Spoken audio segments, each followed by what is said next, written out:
Buenos días a todos. Muchas gracias por su asistencia a este Seminario Internacional de Seguridad y Defensa. Muchas gracias también por su asistencia a esta primera sesión de trabajo muy enfocada en la OTAN, en el momento que vive, en su 75 aniversario y en el cambio de percepciones y de entornos en el que se va a celebrar la próxima cumbre de la Alianza. Uno de nuestros ponentes, el profesor Powell, todavía no ha llegado. Vamos a ir comenzando la sesión, si les parece, Paula, mi general, y él se podrá incorporar si consigue llegar a tiempo. Parece que hay algunos problemas en la carretera. Tras un cataclismo nacional, un jefe de Estado formado entre uniformes ha subido al poder cabalgando el descontento social y la herida de su patria, integra y alimenta un bucle melancólico, agonísticamente reclama para su país un derecho a ser en contra de lo que son los demás, un derecho que considera mancillado, y por esa ofensa le señala a su pueblo primero un enemigo interior y después un enemigo exterior, a los que presenta como causas de su dolor. Este líder promueve y vende una vuelta a la esencia de su patria, pretende preservar a su pueblo de la influencia decadente del exterior y les promete devolverle las fronteras míticas de un pasado imperial. Y en un momento dado, creyendo que es parte de su misión salvífica, lanzará a su ejército en pos de esa conquista para añadir a su Estado a personas étnicamente parecidas o culturalmente similares. Y no estamos hablando del cabo Adolfo Hitler y de los Sudetes, sino del agente del KGB, Vladimiro Putin, y de Ucrania. Y esta podría ser la preocupación primera de la Alianza Atlántica, y lo es. Ahora nos explicará Paula acerca de ese cuadro de preocupaciones, pero es que hay otras muchas a las que tiene que mirar la Alianza por el afloramiento, como decimos en la presentación de esta sesión, los desafíos y amenazas que afloran fuera de área, que impulsan a la OTAN a ampliar su mirada, sobre todo movida por nuevas acepciones de la asimetría. La acepción de guerra asimétrica clásica que puedan representar los hutíes, con sus misiles, sus ingenieros, algunos de ellos formados en Irán, otros probablemente en Corea del Norte, capaces de estrangular con cohetes y con drones una zona absolutamente clave de mar para el planeta, o la asimetría de respuestas y la voladura de reglas algo más al norte, en una guerra que probablemente no tenga retorno en la Franja de Gaza, o la asimetría de medios, la que hay entre un misil Spike, cuyo precio, y aquí hay militares que me corregirán si me equivoco, puede rondar los 272.000 euros, y un dron civil letalizado que costaría 650 euros, incluido el precio de la granada, que es capaz de portar hasta encima del blindado que sea su objetivo, o bien la asimetría de los golpes, la tremenda asimetría de los golpes, desde que Rusia ha superado los 3.000 lanzamientos de bombas FAB o las FAB que ha recuperado de su arsenal soviético, las hace planear, provocan agujeros de 8 metros de profundidad, 75 metros de diámetro, en un 83% de objetivos civiles, según fuente, en este caso, ucraniana. En este panorama, se preguntaba hace unos días el alto representante de Política Exterior y de Seguridad Común de la Unión Europea, Josep Borrell, sobre si Europa y si Occidente está en una mentalidad Chamberlain o está en una mentalidad Churchill. Y esa pregunta es la que nos está sobrevolando no solamente en el calendario antes de la celebración de la cumbre de la OTAN, también en las discusiones sobre política de defensa en España e incluso, como no, en la celebración de este tipo de foros como es este seminario de seguridad organizado por la Asociación de Periodistas Europeos. Para hablar de estas cosas, para hablar de esta perspectiva de cara a la OTAN, de política de defensa española, del planteamiento de la cumbre de la Alianza, tenemos dos voces de excepcional calidad informativa. El teniente general don Fernando López del Pozo, director general, el DIGEMPOL, el director general de Política de Defensa madrileño, si no me equivoco, mi general del año 58, de la jornada del 58, que pasó por la Academia de Zaragoza, pero que pasó por esta academia también. Y que adquirió el empleo de teniente en el significativo año del 75 y en el 2010 la estrella de general de brigada. Y por mencionar, por no hacer muy larga la presentación de sus misiones más recientes, pues era el jefe cuando estábamos en la pandemia del COVID. Probablemente tuvo más recursos a su mando que don Juan de Austria y el enemigo más pequeño al que se ha enfrentado nunca, ¿no? Seguramente. Y en el fondo más fácil de manejar que las galeras y todo lo demás. Paula Redondo es toledana y aparte de este elemento esencial de su currículum, pues tiene otros como el de ser una experta en la diplomacia de la defensa, es coordinadora de programas de la Oficina de Diplomacia Pública de la OTAN, es filóloga, es experta en el mundo eslavo. Yo diría, Paula, y no sé, creo que no exagero, que la Alianza tiene en tus ojos uno de los ojos que mejor pueden observar el mundo ruso para intentar entender lo que pasa y lo que nos pasa. Una buena parte de su carrera ha estado ligada a los derechos humanos, no solamente a la diplomacia de defensa, tanto en el seno de la Unión Europea como a la OSCE, como también en unos inicios en la ONG Freedom House. Y es una de las personas que con sus intervenciones, yo escuchándola, mejor ha conseguido meter en esta cabeza en qué consiste la Alianza Atlántica. Ambos han tenido la delicadeza de prepararse intervenciones. Si les parece, dejaremos al final de la sesión un turno de preguntas para los asistentes. Y como han tenido esa delicadeza de prepararse intervenciones, vamos a escuchar sus intervenciones. Pero antes yo quisiera lanzarles una pregunta de arranque. Si nos observan en una mentalidad Churchill o en una mentalidad Chamberlain actualmente a los españoles, a los europeos y a los occidentales. No hemos pactado quién intervenía primero, pero lo hacemos, si les parece, mi general, pues empezamos con usted. Pues muchas gracias, Juanjo. Buenos días a todos. Para mí es un privilegio estar aquí hoy, ya he repetido alguna vez, creo que es un foro realmente interesante, amigable, básicamente enfocado a periodistas, lo cual lleva inevitablemente a que la parte más interesante sea la de las preguntas, ¿no? Y voy a intentar, sí, leer o decir lo que tengo preparado porque creo que es importante hacerlo, pero dejar tiempo suficiente para poder luego responder a las inquietudes que espero que la propia exposición o simplemente la realidad vaya presentando y haciendo que se pronuncien, ¿no?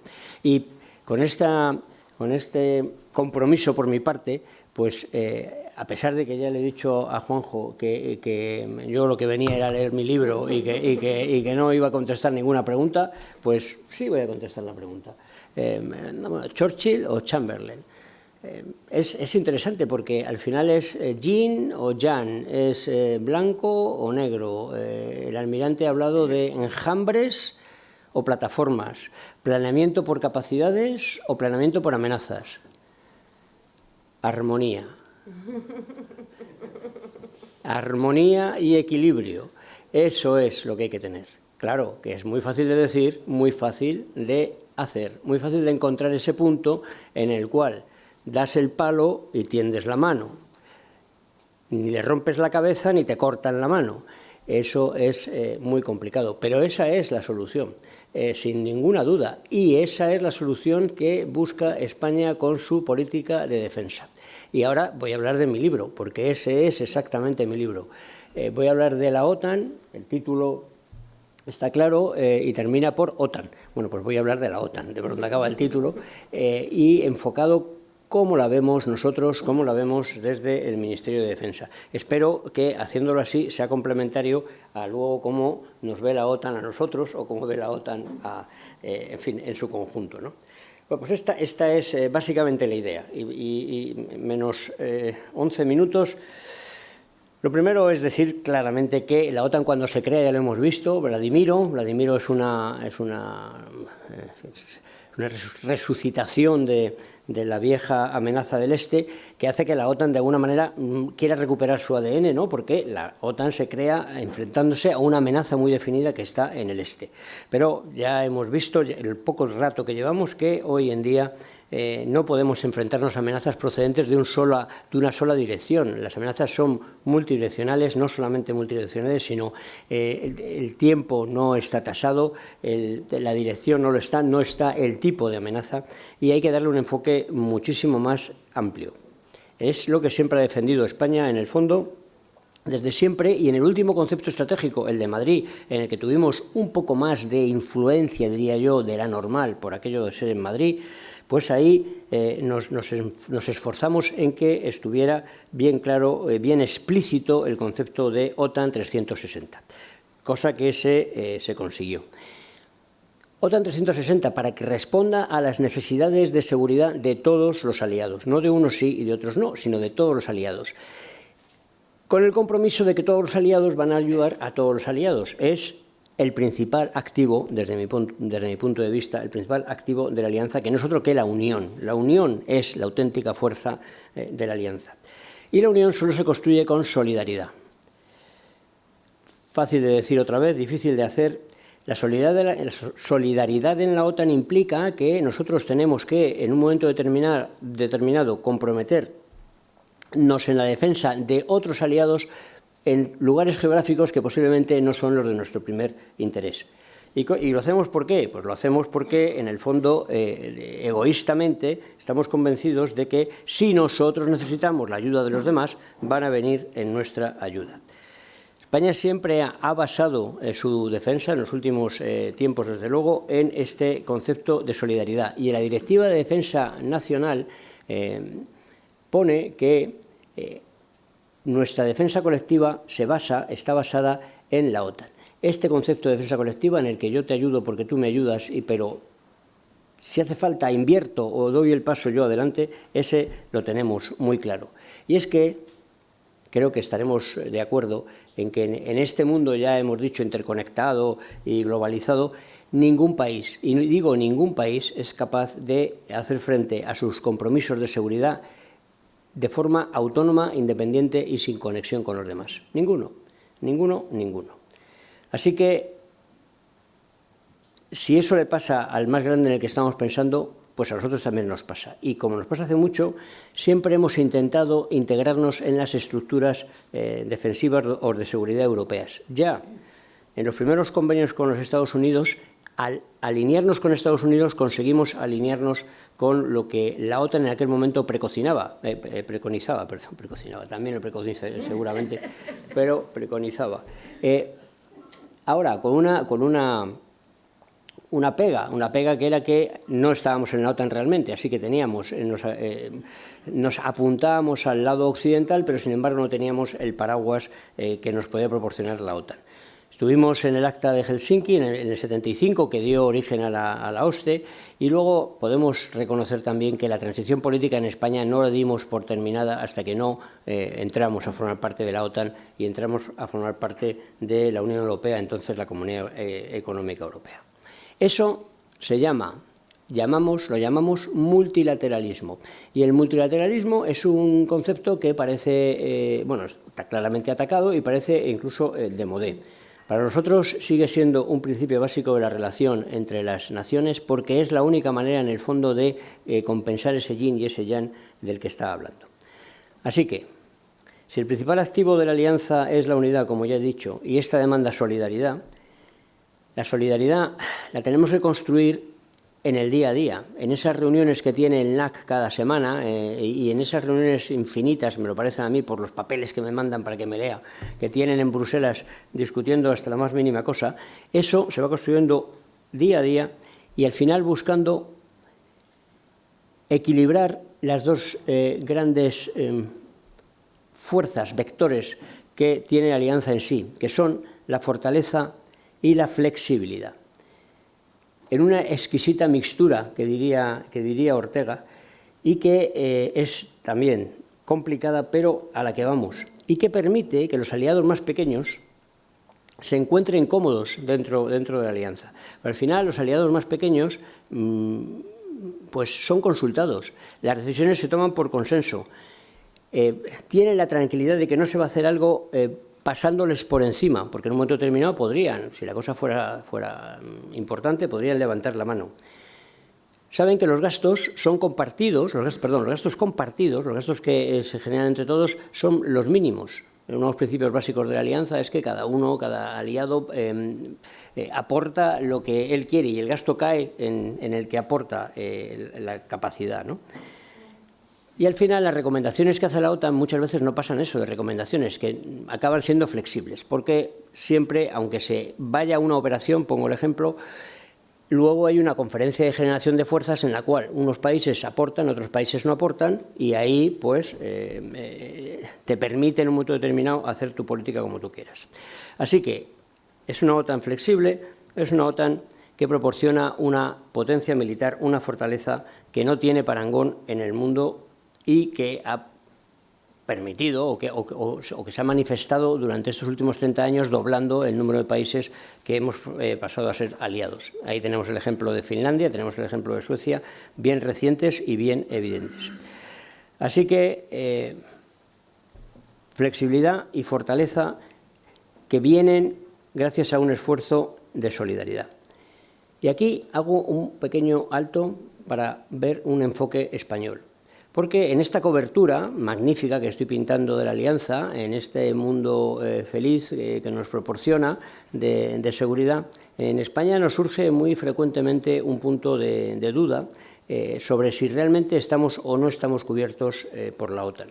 Y nos surge el punto de duda porque cuando leemos el artículo 6 del Tratado de Washington, resulta que vemos que determinadas ciudades españolas no están incluidas en la delimitación geográfica que da el artículo 6 del tratado, ¿no?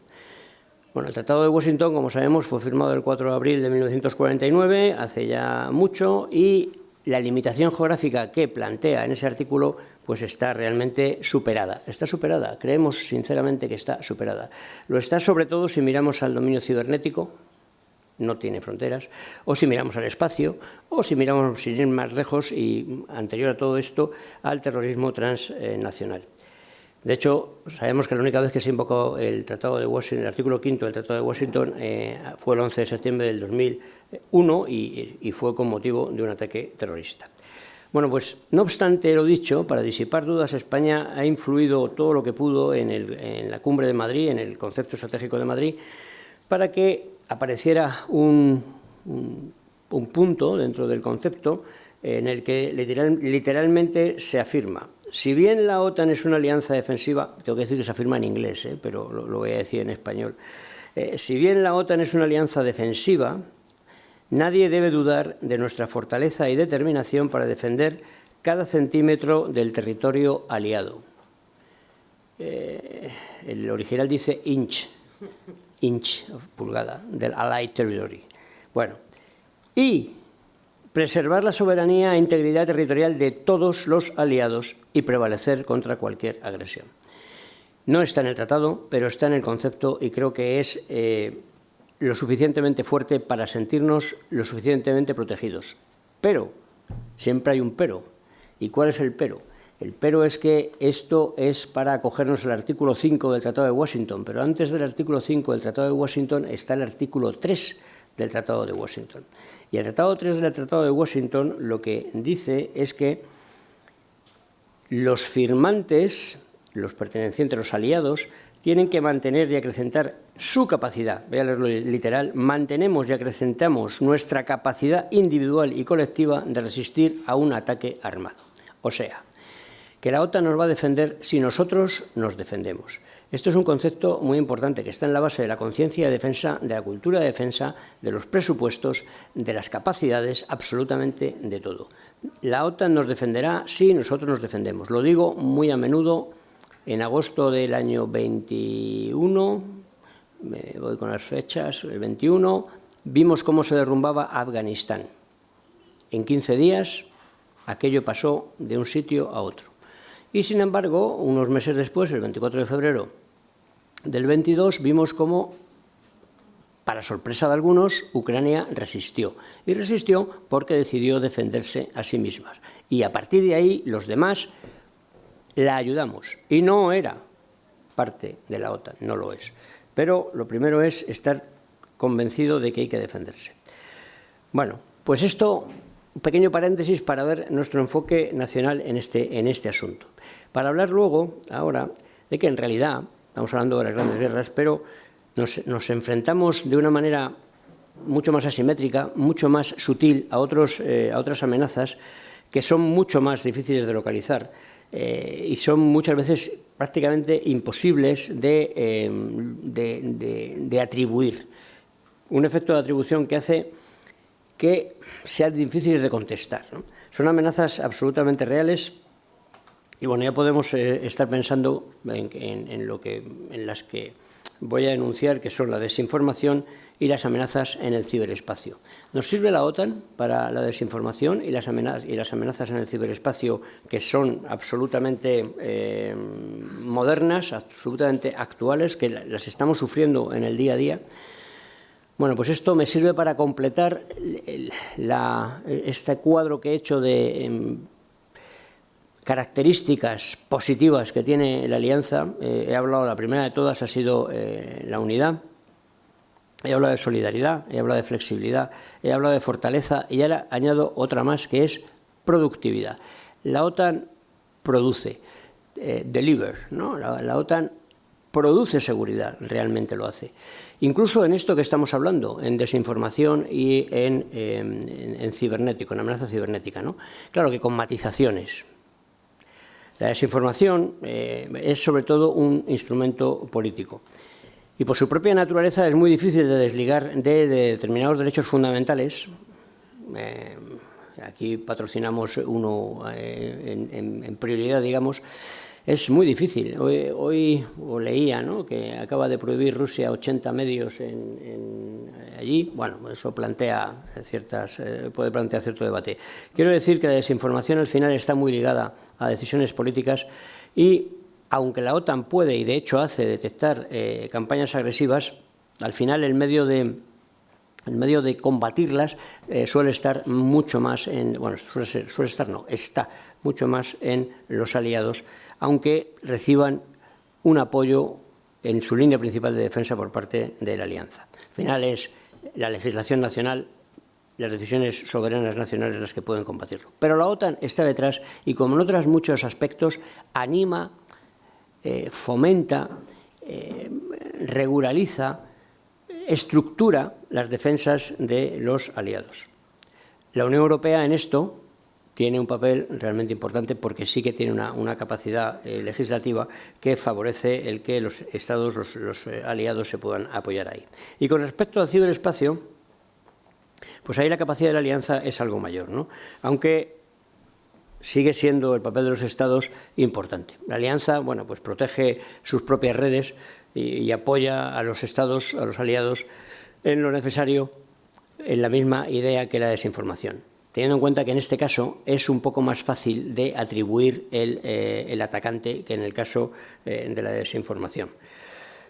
Para poder combatir una amenaza es absolutamente imprescindible encontrar quién es el agresor, y en eso la desinformación es complicada, los ciberataques lo son un poco menos, y además los ciberataques tienen otra característica que hace que sean más fácilmente atacables, y es que sí que pueden producir daños físicos claramente valorables, lo cual permite que haya una atribución más sencilla.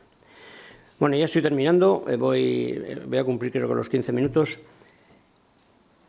para decir que si estamos hablando de amenazas sería un error pensar que la alianza, así lo ve España, así lo vemos nosotros, lo que realmente está para reaccionar ante un artículo 5, ¿no? Ante un ataque armado.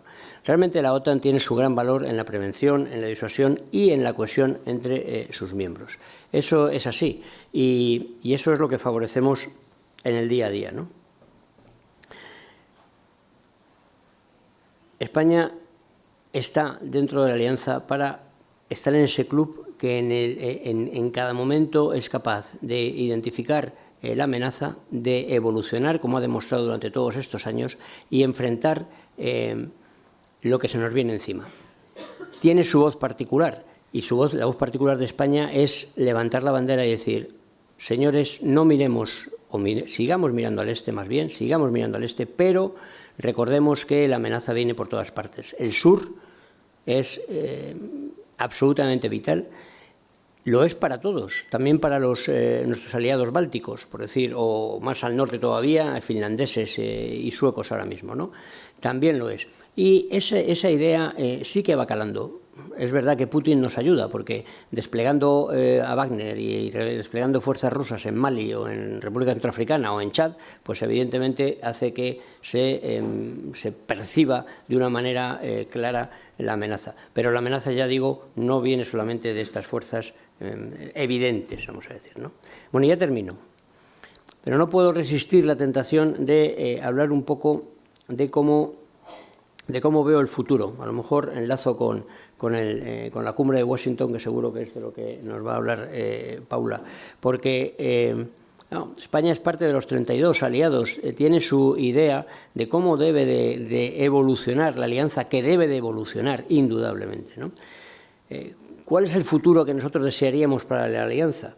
Bueno, que lo va a tener, por cierto, porque todo hace pensar que tiene la capacidad de adaptarse.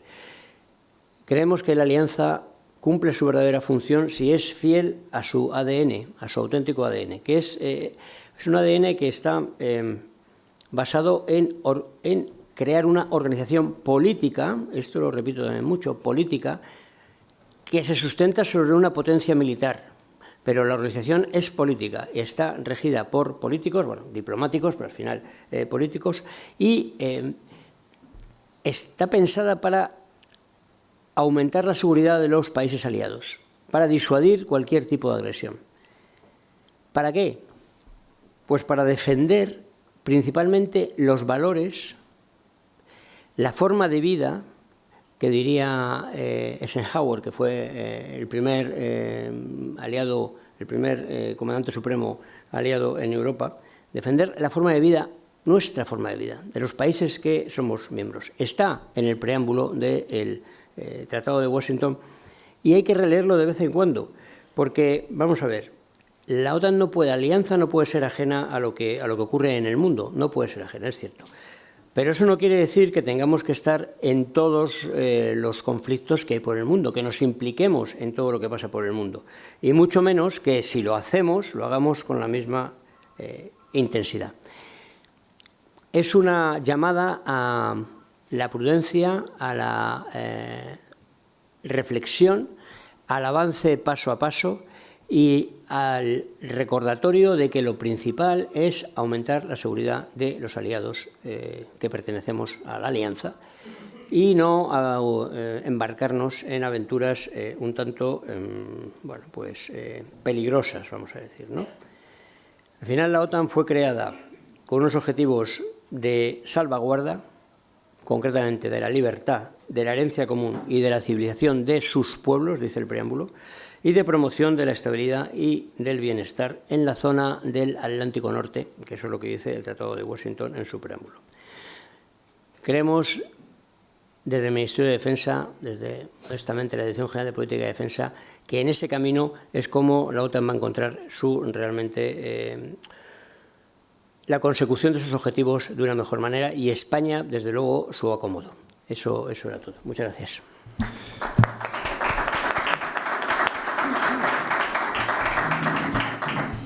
Muchísimas gracias, Teniente General. Yo creo que efectivamente con alguna de estas pinceladas que usted ha soltado en la última parte de la intervención, la defensa de los valores y de la forma de vida, la promoción de la estabilidad y del bienestar, son elementos clave para un consenso en torno a una política de defensa, para un consenso ciudadano, político. Y sobre esa vinculación política de la alianza, sobre esa base de la alianza política, pues hemos oído los periodistas aquí en Madrid, precisamente los que cubrimos cuestiones de defensa, muchas peticiones de la Asamblea Parlamentaria de la OTAN para que no olvidara ese basamento político de la alianza. Por cierto, en la presentación del Digenpol, antes he dicho, era el jefe en un momento de mucho peligro que vivimos, pero me gustaría no dejar de citar el nombre de la misión, Balmis, para que no se nos olvide, porque han pasado solamente 4 años y Balmis parece ahora ya una cosa como del pasado antediluviano, ¿no? Fue un momento crucial y muy peligroso. Antes de seguir, en torno al ponente que está ausente, ya sabemos qué está ocurriendo. Le afecta tanto a Charles Powell, al profesor Powell, como a Carlota García Encina. Venían con un vuelo, tenían que haber cogido un vuelo en Tel Aviv, el avión no estaba disponible, ha habido alguna avería, no han conseguido repararlo a tiempo y por lo tanto no podemos contar con la presencia del profesor Powell, ya tenemos la causa y probablemente también afecte en la tarde a la presencia de Carlota García Encina. Es el turno de Paula. Paula, para que sea equilibrado y simétrico, antes de tu intervención sí quería pedirte que tú también te manifiestes en torno a si estamos en un momento Churchill o en un momento Chamberlain en Occidente. Y adelante. Muchísimas gracias. Con respecto a la pregunta, yo creo que es más un momento Churchill. Yo creo que estamos en un momento en el que hemos tomado la decisión de apoyar a Ucrania, no de meternos en una guerra, pero firmemente de apoyar a Ucrania. Y llevamos apoyando a Ucrania muchos años y, por desgracia, muchos años, que hace ya 2 años de que empezó la guerra, y no creo que es el momento ahora mismo de echarse atrás. Pero eso es opinión personal, no de la OTAN. Buenos días. Es un placer estar aquí un año más y muchas gracias a la Asociación de Periodistas Europeos, a Miguel Ángel, por supuesto, pero también a todo el equipo que organizáis esta excelente conferencia y muchas gracias también a todos los que habéis venido hasta Toledo para participar en este seminario. Yo os voy a hablar un poco de los 75 años de la OTAN, de lo que esto significa, y luego voy a intentar hablar un poco de la cumbre de Washington y de los 3 temas principales que los aliados van a abordar.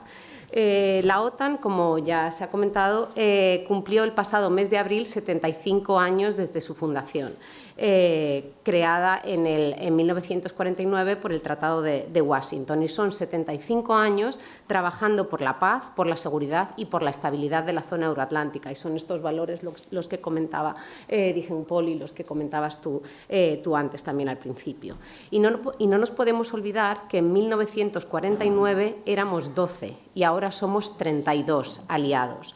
Y los 2 últimos en unirse han sido Finlandia y Suecia, 2 países con un excelente récord democrático que han permanecido neutros durante décadas, pero que se han dado cuenta de la importancia de estar bajo el paraguas de la defensa colectiva de la OTAN.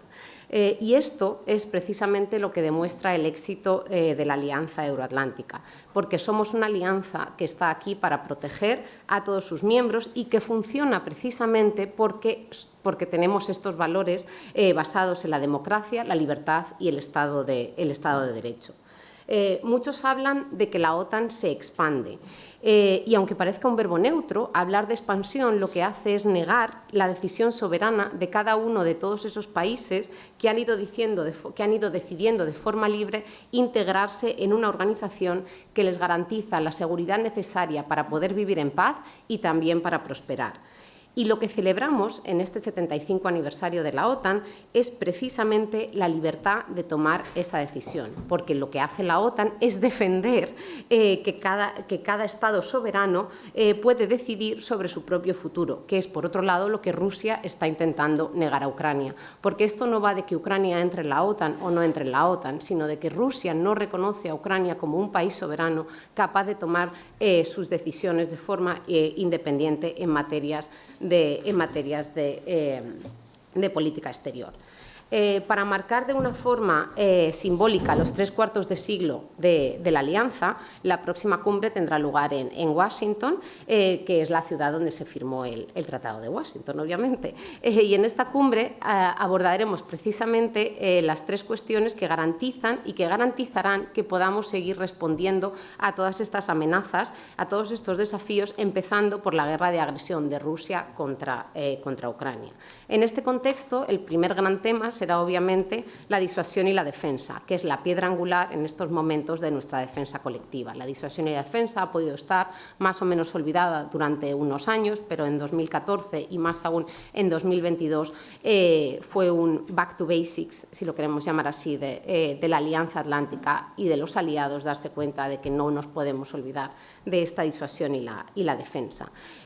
Cuando Rusia lanzó su invasión de Ucrania en 2022, la OTAN estaba preparada, activamos nuestros planes de defensa, en menos de 24 horas, fueron realmente cuestión de horas, se pusieron 40.000 tropas bajo el mando de la OTAN y respaldadas por importantes capacidades aéreas y marítimas, y se duplicó el grupo de batallones multinacionales que teníamos en el flanco este de la alianza. Antes teníamos solo los 3 bálticos y Polonia, y ahora tenemos desde el mar Báltico hasta el mar Negro, reforzando así todo el flanco este. Hemos acordado unos planes de defensa, pero debemos asegurarnos de que los estamos cumpliendo y necesitamos asegurarnos de que realmente podemos demostrar que tenemos más fuerzas, mayor preparación y nuevas capacidades. Y también estamos trabajando con la industria para que puedan producir lo que nosotros necesitamos. Y todo esto encaja muy bien con lo que decía el consejero de Hacienda en la inauguración, porque tenemos que asegurarnos de que podemos ejecutar estos planes de defensa con estas fuerzas, estas capacidades y esta preparación necesaria, también en lo que respecta obviamente al gasto en defensa, y recordando siempre que la OTAN no está para hacer la guerra, sino precisamente para prevenirla, y solo podemos prevenir la guerra, los militares lo entendéis mucho mejor que los civiles, solo podemos prevenir la guerra si tenemos una disuasión muy fuerte, y esto es también el mensaje que tenemos que mandar a Rusia y al presidente Putin. El segundo tema principal y una de las principales prioridades de la alianza durante los últimos 2 años es el apoyo a Ucrania, que va unido obviamente también a la disuasión y la defensa. No podemos tener una disuasión y una defensa fuerte sin apoyar a Ucrania. Los aliados han brindado un apoyo militar a Ucrania sin precedentes, y esto ha permitido a Ucrania luchar contra Rusia y defender su territorio de los invasores rusos y recuperar el 50% del territorio que estaba ocupado al comienzo de la invasión a gran escala. No hablo de los territorios de 2014, sino de los de 2022. Pero para que este apoyo a Ucrania sea realmente efectivo, también necesitamos un sistema que pueda proporcionar a Ucrania más transparencia y previsibilidad en la entrega de suministros y un marco financiero a largo plazo. Es decir, que Ucrania sepa el compromiso de los aliados, evitando lagunas, evitando faltas y evitando retrasos en proporcionar este suministro de seguridad.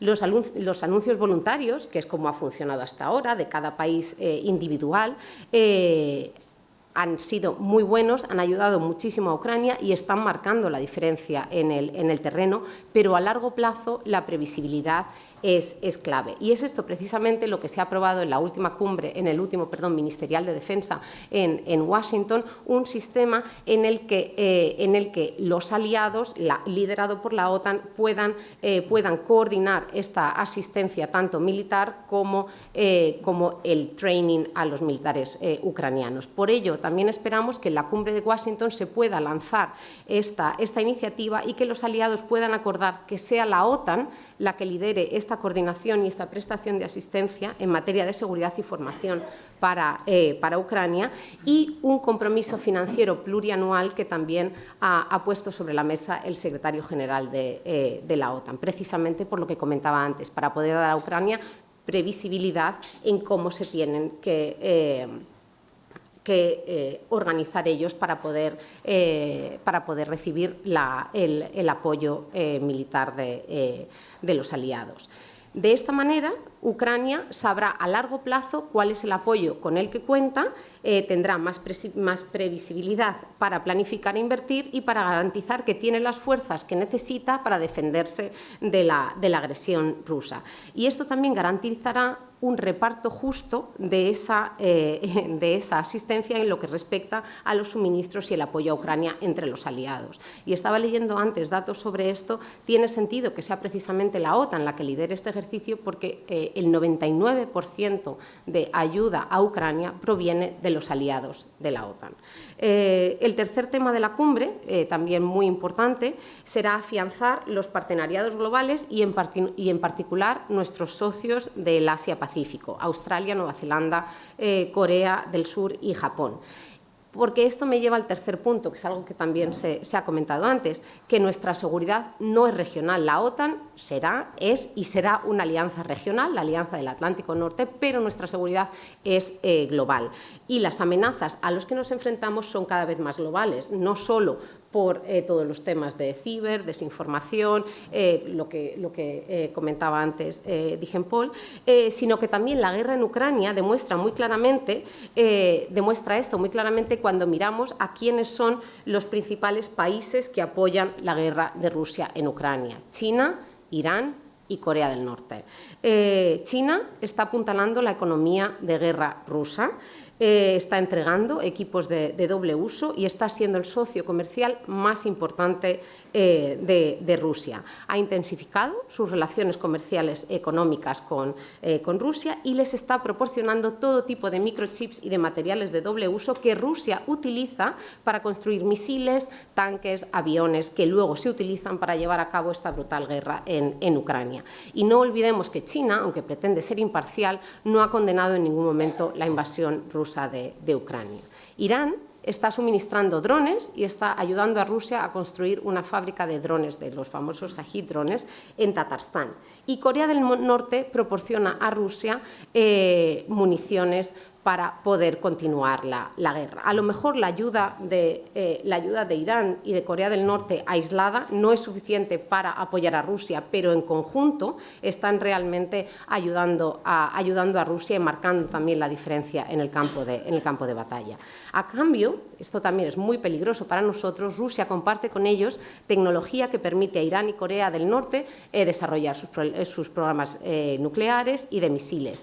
Y todas estas potencias autoritarias, China, y Rusia, Irán, Corea del Norte, pero también otras, están cada vez más alineadas también en sus esfuerzos en minar el sistema de derecho basado en reglas. Y esto nos recuerda que lo que sucede en Europa importa para Asia y lo que sucede en Asia es también importante para Europa. Y por ello debemos trabajar con estos socios del Indo-Pacífico de los que hablaba antes para hacer frente a estas amenazas globales. Cuando hablamos de partenariados, de asociaciones de la OTAN, hablamos del Indo-Pacífico, pero también tenemos a nuestros socios del sur, que son muy importantes. La OTAN acaba de sacar un informe sobre cómo podemos hacer frente y entender mejor todas las amenazas y los desafíos que vienen del flanco sur y cómo también podemos estar más presentes en esta región. Y, por supuesto, no nos podemos olvidar de nuestros socios vulnerables, los llamamos así en la OTAN, como Bosnia y Herzegovina, Moldavia o Georgia, zonas en las que la injerencia rusa es muy fuerte y realmente puede desestabilizar estos países. Estos tres temas principales que he destacado, la disuasión y la defensa, el apoyo a Ucrania y los partenariados globales, son los que nos ayudarán a enfrentarnos a estas amenazas globales, incluyendo también las amenazas híbridas que Rusia está usando cada vez más y de una forma más agresiva. Aquí a lo mejor en España no se habla tanto de ese tema, no estamos tanto en el foco de mira, aunque hay asuntos, pero hace poco, por ejemplo, los bálticos sufrieron incluso interferencias en el sistema de aviación civil, interferencias electrónicas de Rusia. Son cosas muy graves que Rusia usa cada vez más para probar a ver cuál es la respuesta de la OTAN y para seguir probando hasta dónde pueden llegar con sus injerencias y su guerra híbrida. Y como conclusión, simplemente decir que nos enfrentamos, claro, a la situación de seguridad más grave en décadas, pero la OTAN y los aliados estamos a la altura de este desafío y seguiremos trabajando para poder defender a la OTAN sin olvidarnos, por supuesto, de estos valores que hacen que tengamos también el consenso social necesario para seguir avanzando. Muchas gracias.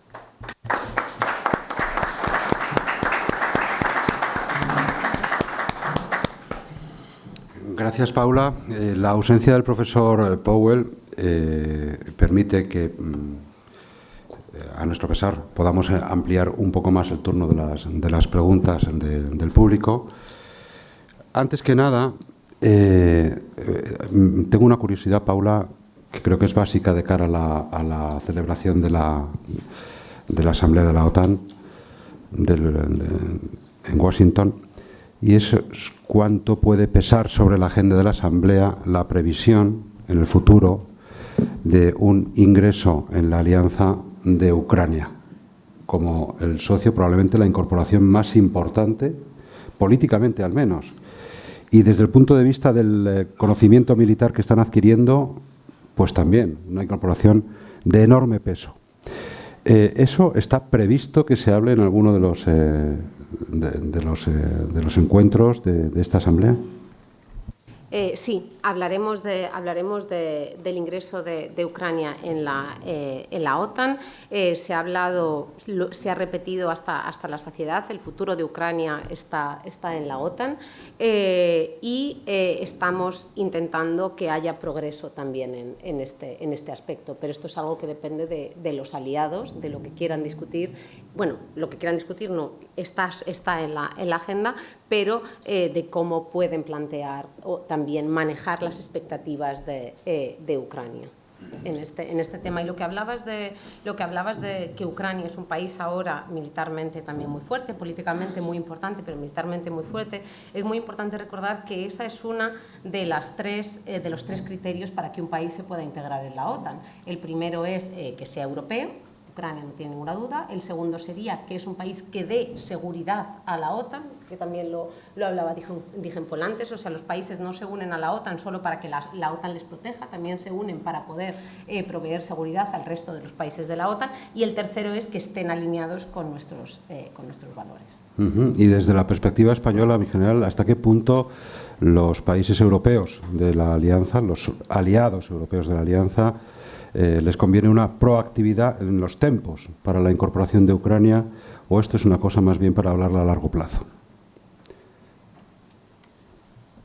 En este asunto tenemos un buen ejemplo de cómo funciona el lenguaje en las organizaciones internacionales, ¿no?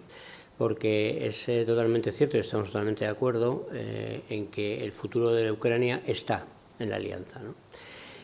España desde el día 26 de febrero del 22 no ha dejado de apoyar a Ucrania. Primero lo hizo de una manera política absolutamente incontestable, clarísima, apoyando dentro de la Unión Europea el esfuerzo de la Unión Europea para ponerse de acuerdo y sacar un paquete de sanciones enorme también en tiempo récord. Y hemos ido dando pasito a pasito el avance hacia lo que estamos ahora, con un acuerdo de seguridad con los ucranianos en el que les vamos a decir, acordamos con ellos el tipo de apoyo y cómo lo vamos a encarrilar durante cuánto tiempo, ¿no? Digo esto porque si el futuro de Ucrania está en la alianza, la forma de ver si Ucrania aporta o no aporta más seguridad a la alianza hay que verla con el vaso medio lleno o medio vacío. Medio lleno, bueno, sí, efectivamente, va a ser esperemos que seamos capaces, si ahí hablo en primera persona del plural, de frustrar el ataque, ¿no? Derrotar el intento criminal de Putin, por una parte, y cuando eso ocurra, pues Ucrania es de esperar que tenga unas capacidades militares potentes. Pero por otra parte, no debemos de dejarnos arrastrar a una situación en la que prácticamente entraríamos en guerra en el momento que entrara Ucrania. Es así, ¿no? Porque se reclamaría el artículo 5 inmediatamente. Así que, otra vez vuelvo a lo que es nuestra postura, que siempre es una postura de equilibrio. ¿Cuál es el futuro? Ya hemos dicho cuál es, está claro. Pero ¿cómo llegamos a él? Pues poco a poco, asentando bien otra de las tres patas que pide la alianza para que se entre dentro de ella, ¿no? Se produzca la adhesión, que una es que aumente la seguridad, otro es la ubicación, y la tercera es que compartan esos valores democráticos y de valores absolutos que hemos comentado. ¿Digo que Ucrania no los tenga? No digo eso, pero sí digo que a lo mejor aún tienen que abordar determinadas reformas antes de llegar al punto óptimo. Una cuestión, por lo tanto, de prudencia, de tiempo, paso a paso, efectivamente. Conviene también enmarcar esta conversación y esta reflexión en las cosas que están ocurriendo fuera, la gestualidad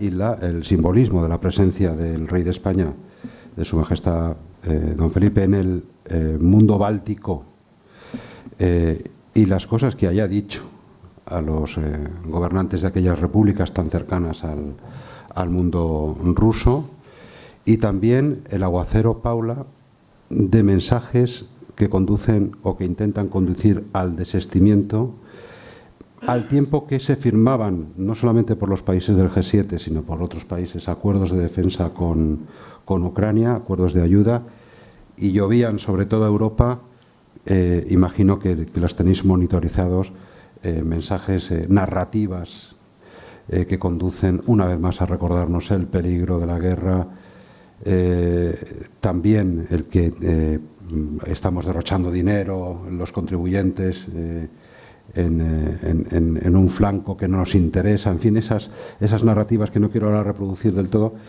pero que permean en sociedades abiertas y que, sin embargo, hoy hablamos con 82 medios de comunicación vetados más en Rusia, y tú que observas muy directamente el mundo y la cultura de aquel país, ¿cómo es posible que sea tan impermeable a la realidad de esa sociedad? ¿La alianza intenta explicar de alguna manera al pueblo ruso lo que está pasando? Sí, tengo el micrófono encendido. Yo creo que hay dos partes. La primera parte, esas narrativas que dices tú que están en nuestra sociedad.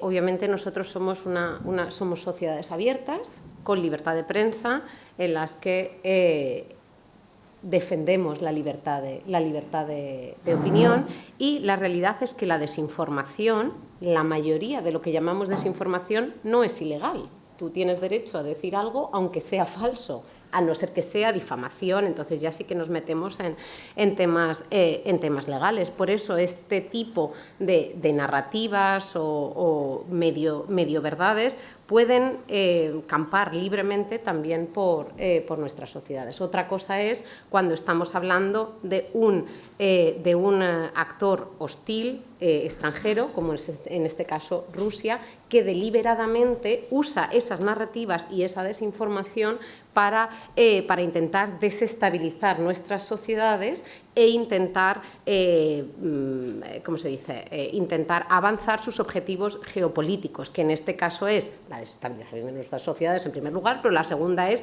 que dejemos de apoyar a Ucrania. Y aquí es cuando el tema de la desinformación se convierta en un tema de seguridad nacional, que esto lo hablará muy bien, creo que es en la siguiente sesión, porque el tema de la desinformación tiene muchos aspectos que ya estaba comentando Dijen-Pol. Puede ser un tema de derechos humanos, de libertad de prensa y libertad de expresión, puede ser un tema incluso digital, de las plataformas, de regulación de la Unión Europea o de los países miembros de la Unión Europea, pero también es un tema de seguridad nacional, y aquí es donde la OTAN es algo que sigue muy libremente. Y ahora hablamos de la otra parte, de la parte de diplomacia pública en Rusia. En la OTAN, obviamente, intentamos que se conozca a la organización y que haya una discusión sobre la OTAN basada en hechos. A mí, que no les guste la OTAN, lo puedo respetar, no a todo el mundo le tiene que gustar la OTAN, aunque a mí me gustaría que fuera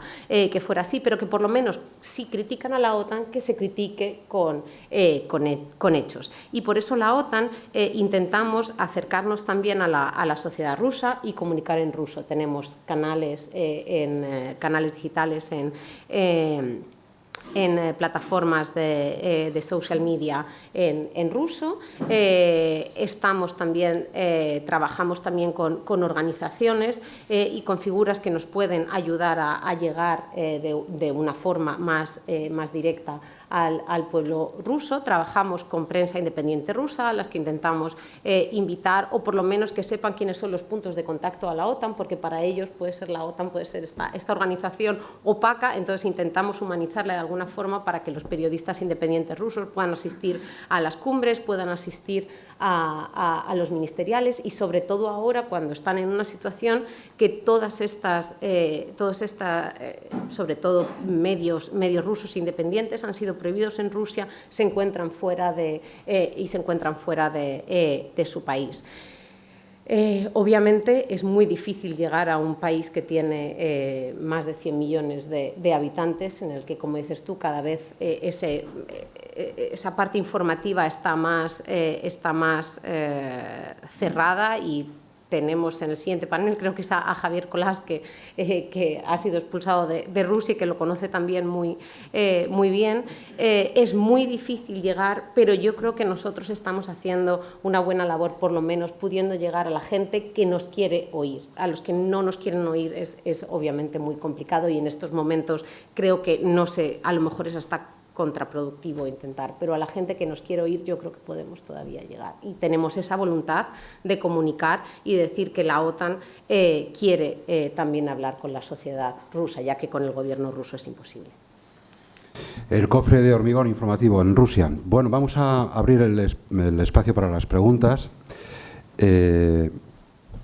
Hagámoslo de la forma, si os parece, más simple, que es levantando la mano a aquel quien quiera formular a nuestros ponentes. ¿Alguna cuestión? Carmen, creo que ha sido la primera. Carmen Claudín.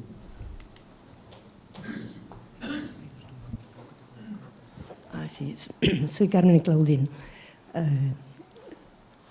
investigadora del CIDOP. No es realmente una pregunta, es más bien un comentario, y a lo mejor podemos discutir un poco más, porque me interesa mucho la pregunta que has hecho, Juanjo, lo del momento Churchill o el momento Chamberlain, porque yo creo que sí que estamos en una situación en que la pregunta es perfectamente pertinente. Entonces, a lo mejor no he entendido bien lo que ha dicho el Dijen-Pol, pero yo creo que la búsqueda de la armonía a la que nos invitas, sin decir ni Chamberlain ni Churchill, es una búsqueda planteada en abstracto. Y esta pregunta hay que responderla situándola en el contexto en el que nos encontramos en este momento. Y yo creo que, situado en el contexto de entonces, Chamberlain, y ahí fue su gran fracaso, lo que buscaba era una armonía. Y el que realmente estaba y era más consciente de los retos del momento era claramente Churchill. Por consiguiente, yo creo que y estoy totalmente de acuerdo con Paula. Estamos en un momento Churchill y encuentro que aún tenemos un Lasker Chamberlain demasiado fuerte. Bueno, muy bien, muchísimas gracias. Sí, es un enfoque pues muy pertinente. Mi respuesta iba a la exposición de Borrell, que hablaba en general de dónde nos encontramos en un momento Churchill o en un momento Chamberlain, ¿no? En general, no particularmente con Rusia. A ver, con Rusia, la evolución de Rusia en los últimos años la tenemos en la cabeza todos, y hay un momento en el que parece que Rusia está siendo atraída hacia las democracias, ¿no? Hacia la OTAN incluso, ¿no? Hay un Consejo OTAN en Rusia que está precisamente ahora mismo recordando el año exactamente, es del 97, y en ese 97 pues parece que la cosa iba por el buen camino del diálogo, ¿no? Y ese camino del diálogo pues avanza hasta, vamos a decir, por poner una fecha, el 2008, que se produce la invasión de Georgia. Y ahí empieza a haber ya signos bien claros de que la cosa no va bien, porque una cosa serían las palabras, seguramente otra cosa son los hechos. Ahí estamos en el momento Chamberlain. La OTAN con respecto a Rusia está en el momento Chamberlain claramente, porque durante una serie de años pues, lo que busca es, más que una armonía, es un apaciguamiento, que realmente es lo que Chamberlain en su momento, o sea, es calmar a la bestia, ¿no? Calmemos a la bestia. Cuando llega 2014, Crimea, ya aquello es más que evidente, y ahí, como Crimea cae del lado ruso mediante una guerra híbrida, sutil, que al final no llega a provocar la reacción, ¿no? Porque no hay imágenes de destrucciones y de esas cosas que mueven a la opinión pública. Al final aquello pasa, y ese es el Chamberlain total y absoluto, y el apaciguamiento total. Y el apaciguamiento va en contra de la disuasión. La armonía no va en contra de la disuasión. La armonía es ni más ni menos que pensar que, bueno, Putin pasará y Rusia seguirá estando ahí, como todos sabemos, ¿no? Y que de alguna manera hay determinados puentes que no deben de romperse. Otros muchos sí. Hay que seguir haciendo un intento de comunicación con los rusos, con el pueblo ruso, para decirle, oiga, la OTAN no es expansiva, lo ha dicho Paula muy bien. La OTAN lo que tiene es una política de puertas abiertas que dice, si usted quiere venir y cumplir unas condiciones, nosotros les acogemos, pero nosotros no vamos a por ustedes. Todos sabemos, aquí hay gente que lo ha vivido, que si tú le preguntas a determinado habitante bueno, estoy recordando ahora mismo de un armenio un día que me dice, no, si es que nosotros queremos estar en el lado de la OTAN, Armenia, que no está muy lejos, o sea, me estoy yendo muy allá, pero él me decía, es una decisión soberana del Estado. Así que, desde el punto de vista de Rusia, estamos claramente en el momento Churchill. Eso está claro, hemos espabilado. Como una línea general de enfrentar los problemas internacionales, siempre nosotros, España, defiende siempre una aproximación lo más equilibrada posible, viendo siempre a la larga, reaccionando lo que tenemos. Si antes he hablado del apoyo a Ucrania por parte de las Fuerzas Armadas Españolas, de la defensa española, la parte del apoyo a la OTAN fue absolutamente inmediata. O sea, la OTAN, cuando empieza las primeras medidas que lanza el SACEUR, del Comandante Supremo Aliado de Europa, para hacer frente, para disuadir una posible ataque o intervención rusa, inmediatamente desplegamos en el Báltico barcos, en el Mediterráneo. Lo que hacemos es que cambiamos las fechas en las que estaban previstas, porque eran operaciones que estaban previstas, pero las cambiamos, las adelantamos para hacer el despliegue inmediato, e inmediatamente reforzamos a los que teníamos en Letonia con más capacidades, incrementamos la presencia aérea, en fin. Hacemos un despliegue inmediato y súper claro. ¿Para qué? Pues para disuadir y para decir, oiga, la OTAN no va a intervenir en el conflicto de manera directa, que esto también es una cosa que podemos hablar, qué significa exactamente esto, pero a usted no se le ocurra pisar un inch una pulgada del territorio aliado, porque entonces nos pondremos muy serios. Así que, bueno, pues como siempre, siguiendo mi propia doctrina, tiene razón, tengo razón, tiene razón. Si puedo añadir una cosa, sobre todo, yo creo que también momento Churchill, porque desde el punto de vista de Rusia, ellos ya están en guerra con nosotros. O sea, yo creo que esto es importante recordarlo. Nosotros, la OTAN no está en Ucrania, pero la propaganda rusa no deja de repetirlo, que están luchando contra la OTAN en Ucrania. Entonces también es muy importante recordar eso, y ese momento Chamberlain que decías, hasta que nos dimos cuenta realmente con quién estamos tratando. A lo mejor fuimos demasiado inocentes, o a lo mejor pecamos de buena voluntad de intentar integrar a Rusia en las estructuras, pensando que de esta forma, este win-win que les gusta tanto a los americanos, yo creo que los rusos, por lo menos Putin, el Kremlin no lo entienden. Para ellos es un zero-sum game. Si el enemigo no está perdiendo, ellos no están ganando, no entienden que las dos partes puedan ganar. Eso creo que es algo que fallamos en ver, que no lo vimos, y tampoco vimos cómo la represión interna que lleva en Rusia ya muchísimos años antes de Ucrania, en algún momento se convirtió en agresión externa. Y estos son, yo creo, cosas que fallamos en ver o no quisimos ver, no sé cómo decirlo. Sí, yo sí me gustaría, aportando o subrayando esa idea, creo que hemos tenido y tenemos todavía en cierta forma una falsa percepción de lo que sienten realmente los rusos. Y eso no lo digo yo, que lo digo haciéndome eco de una intervención de un profesor en diciembre del año antes de la invasión, en un curso en OTAN, desde Moscú, nos decía en la conferencia que estábamos muy equivocados los occidentales, que los jóvenes rusos eran absolutamente pro-Putin.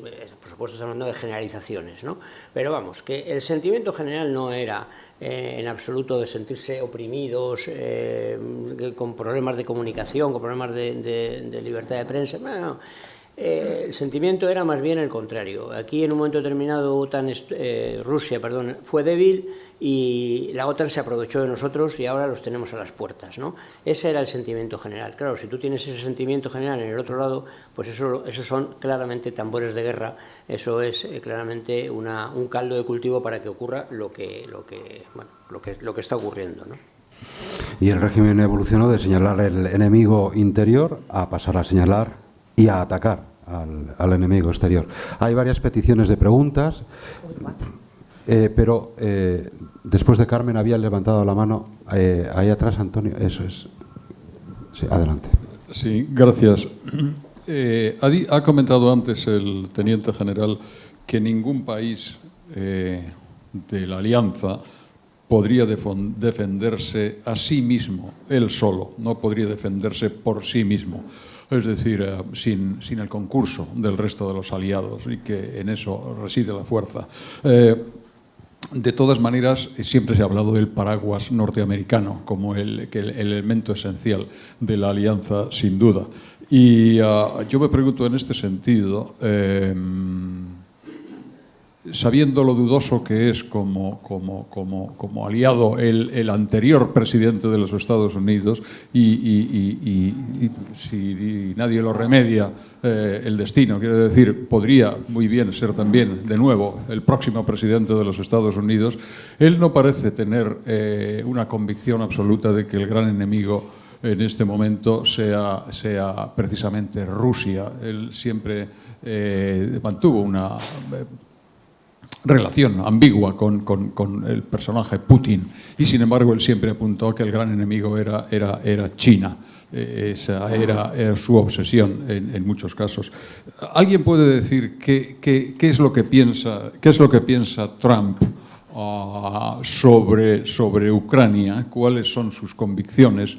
Al fin y al cabo no dejaría de ser, en el caso de salir elegido de nuevo, no dejaría de ser el presidente del país más poderoso, porque aunque digamos que nadie puede defenderse por sí mismo, ya hablamos del paraguas efectivamente de Estados Unidos, y en ese paraguas se ha confiado con mucha frecuencia para no invertir en defensa a lo mejor lo que se debería haber invertido. Hay dos países recién incorporados, hablábamos antes de Suecia y de Suecia y de Finlandia, que ellos sí se han tomado muy en serio la defensa, precisamente porque veían al enemigo muy cerca, y han invertido y se han dotado de una fuerza de defensa importante y significativa.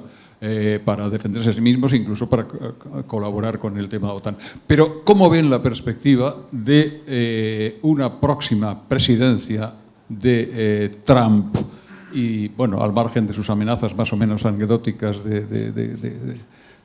exigiendo ese famoso gasto en defensa mínimo, pero su actitud en general respecto a la solidez de la OTAN como una estructura de iguales, con el riesgo y la presencia inquietante de Rusia, de la Rusia de Putin, quiero decir. Gracias. Nadie quiere A ver quién quiere contestar. Yo estoy más que dispuesto, porque hay varias reflexiones muy interesantes a raíz de la pregunta, que es magnífica. Muchas gracias. La primera que me gusta siempre decir cuando sale el tema es que no debemos de tomar medidas previas al desastre, porque no serían preventivas. Es decir, vamos a hacer prevención. No, pero aquí no es preventivo. Aquí es obrar porque va a ocurrir algo y vamos a hacer algo para que... Bueno, vamos a ir con calma, poco a poco. Cuando estábamos entrando, estaba el secretario general hablando, diciendo que veía a los americanos últimamente, a los americanos con los que hablamos ahora aquí, que son del lado no Trump, claro, los veía más optimistas, ¿no? Bueno, no sé si son optimistas o no. Yo lo único que digo es que no tomemos medidas porque va a pasar algo, sino estemos preparados para cuando pase, eso sí, pero tomemos las medidas cuando corresponda. Eso es lo primero. Lo segundo, que Estados Unidos es una democracia... que voy a decir, absolutamente consolidada, con un sistema de equilibrios que hace que no pensemos, yo no pienso que vaya a dar un golpe, se vaya a pasar al otro lado, ¿no? Por decirlo de alguna manera. Pero sí que es verdad, sí que estoy totalmente de acuerdo en que la mirada hacia China, hacia Asia-Pacífico, Indo-Pacífico, es clara, es marcada y es profunda dentro de Estados Unidos. No es algo de esta administración o de la otra. Una administración lo va a impulsar más y otra menos, eso sí, claro, pero la mirada está ahí ya. Vamos, yo recuerdo a Obama, pero a lo mejor incluso antes de Obama viene por ahí el tiro. Y eso nos tiene que hacer a nosotros, españoles y europeos, espabilar claramente en eso que tan poco nos gusta de la autonomía estratégica europea y al final de dotarnos de capacidades. El tema de la defensa dentro de la Unión Europea hace no tantos años era inmediatamente atacado por la OTAN. Aquí ahora me voy a poner aquí en el otro lado. Era totalmente atacado por la OTAN, atacándonos porque iba a crear duplicidades, ¿no? Y tal. Bueno, eso yo no lo oigo, eso ya. Eso ha quedado ahí en el imaginario. Al revés. Nos dicen, no, a ver, tenéis que gastar más. Ahora, eso sí, gastar más. Pero nosotros decimos en la Unión Europea, bueno, tengo que decir, perdón por el paréntesis, tengo que decirlo, bajo mi modesta dirección tengo un área de Unión Europea y un área de OTAN, ¿no? Entonces unos tiran por aquí, otros tiran por allá, y yo intento que la cosa tal. Entonces los de la Unión Europea me dicen, hay que gastar más europeo, ¿no? Y los de la OTAN me dicen, hay que gastar más y déjate de europeos o de lo que haga falta, ¿no? Hay que gastar más y déjate. Bueno, esa lucha por otra parte legítima, está ahí, pero en definitiva tenemos que invertir más en defensa. Y aquí Me viene fenomenal lo que ha dicho Juan Alfonso, nuestro consejero de Hacienda aquí en Castilla-La Mancha, porque ahí hay un problema de reglamentación económico-fiscal que detectamos y que la Unión Europea tiene que abordar para permitir que se haga lo que se quiere hacer, porque si no, el llegar al 2% o al 3% que estamos hablando, el 2% ya sabemos es el compromiso de Gales y era el objetivo, ¿no? En Washington va a salir claramente como que es el baseline, es como es la base, ¿no? Así que si queremos seguir creciendo en eso, va a haber que tomar medidas desde el punto de vista fiscal, porque a mí ya me han dicho no somos capaces de gastárnoslo.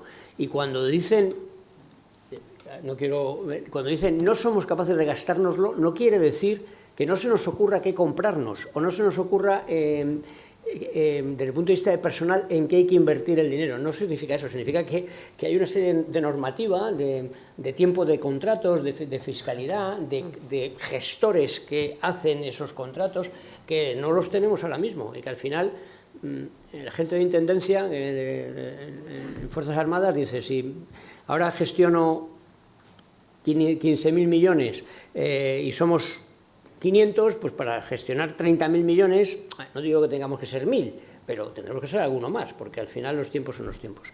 Bueno, total, que Trump no debe, en mi modesta opinión, asustarnos demasiado, pero sí debe hacer que nos espabilemos en la potenciación de las capacidades propias, españolas y europeas. Yo estoy completamente de acuerdo con lo que ha dicho Jean-Paul. Estados Unidos es un país muy comprometido con la OTAN y la democracia americana es una democracia muy sólida. Hay declaraciones que se hacen en campaña electoral que luego se suavizan cuando se llega al gobierno. Lo vimos en la administración de Trump, y el Congreso americano jugó ahí un papel muy importante para contrarrestar alguna de las ideas más radicales que podía tener el presidente Trump. Con lo de China también estoy completamente de acuerdo. Eso es una visión americana, no viene solo de Trump. Lo que pasa es que Trump lo dice de otra forma. Pero Obama fue el primero que ya empezó a fijarse en China, y que incluso vio el conflicto de 2014 en Ucrania como una pequeña, ¿cómo se dice?, algo que le molestó, no en ese sentido, pero como un obstáculo en su camino para poder centrarse más en el Asia-Pacífico. Y con el gasto de defensa lo mismo. Esto no es algo del presidente Trump, es algo que Trump dice a lo mejor de unas formas más a su manera, y lo dice de una forma más alta y de una forma que a lo mejor nos gusta menos, pero es algo que es una realidad. Y durante la presidencia de Trump muchos países aliados se pusieron las pilas de una forma precisamente porque lo dice de esa forma. Entonces yo creo que completamente de acuerdo, no nos tiene que asustar, pero tenemos que estar preparados y tenemos que pensar este tipo de cosas que no son solo de Trump, son tendencias a lo mejor de Estados Unidos, que a lo mejor se pueden acelerar dependiendo con qué presidente, pero Estados Unidos no va a dejar de estar comprometido con Europa, porque es un pilar muy sólido de la relación transatlántica, y la cumbre de Washington lo demuestra también de forma simbólica, no solo práctica. Gracias. Hay varias manos levantadas, pero había una tercera petición de pregunta aquí delante y vamos a intentar. Es difícil seguir un orden. En cualquier caso, sí que os ruego brevedad en el planteamiento de las preguntas, sí, para que puedan aprovechar otros asistentes. Bueno, muchas gracias a los dos. Coronel Martínez Cortés, del Ejército del Aire y del Espacio. Permitirme que la pregunta va un poco por el tema de la disuasión y prevención, que son dos palabras que habéis mencionado antes, ¿no? Y va directamente, va a Paula, ¿no?, por el tema de... yo creo que la alianza hace 2 años hemos aprendido con sangre, ¿no?, que por las razones que sean, ya lo habéis mencionado, no funcionó. Y tanto es así que en el nuevo concepto estratégico, como todo el mundo creo que conoce, los nuevos CORTAX famosos han cambiado de nombre, cosa que, bueno, pues creo que es bastante relevante. Antes se llamaba Collective Defense y ahora se llama Deterrence and Defense. Y el segundo, que antes se llamaba gestión de crisis, ahora se llama prevención y gestión de crisis. O sea, esa está clara. La respuesta material ha sido todo lo que habéis mencionado, todo el despliegue y tal. Mi pregunta va, y muy directa, es, creo que hay que hacer un poco de autocrítica, porque habrá que plantearse no solo, efectivamente, que no funcionó, sino yo creo que siempre es bueno plantearse el porqué. No puedo estar más en acuerdo con lo que habéis mencionado, de que hay que pensar un poco, bueno, yo fui el agregado de defensa ante países bálticos, Polonia y Ucrania en la época del 2012 al 2015, en Ucrania solo el último año, por razones obvias, y mi pregunta va en, ¿ha habido algún tipo de autocrítica interna en la alianza, algún análisis realizado del, bueno, la respuesta clara ha sido todo lo que hemos visto, ¿no? Pero creo que debemos hacer un poco de autocrítica, ¿no? Tú lo has mencionado antes, no sé qué pasó, no sé tal, dónde no funcionamos. A nivel de organización seria, como creo que es evidentemente, como miembro de la Alianza, ¿ha habido algún estudio, algún análisis que nos lleve a detectar exactamente por qué? Porque va mucho más allá de lo material, ya lo has mencionado tú antes, mi general, va mucho en conciencia, defensa, qué medidas, o sea, ¿cuáles han sido un poco, si ha habido algún análisis y cuáles son las conclusiones? Esa sería mi pregunta. Sí. Más directamente a ti porque estás en la Alianza. Gracias. Muchas gracias por la pregunta. Yo creo que desde que cuando se acaba la Guerra Fría y cae la Unión Soviética, vivimos todos, o sea, no solo la OTAN, sino en general todos los países aliados, como decía Fukuyama, ¿no? El final de, ¿cómo es el título? El final de los tiempos, o cómo se... Sí, una historia. Exacto. Pero vivimos esa especie de kumbaya colectivo, de ya no necesitamos este tipo de... No necesitamos disuasión, eso es algo que se gasta mucho dinero y no se necesita, vamos a centrarnos en la gestión de crisis, en hacer partenariados con terceros países, que eso nos lleva a la estabilidad, que es algo fundamental y muy, muy importante. Y este cambio de actitud en Rusia, que vamos viendo progresivamente, cuando Rusia se vuelve un Estado muchísimo más agresivo, primero internamente, luego con sus vecinos y luego finalmente con la alianza, nos cae un poco como una...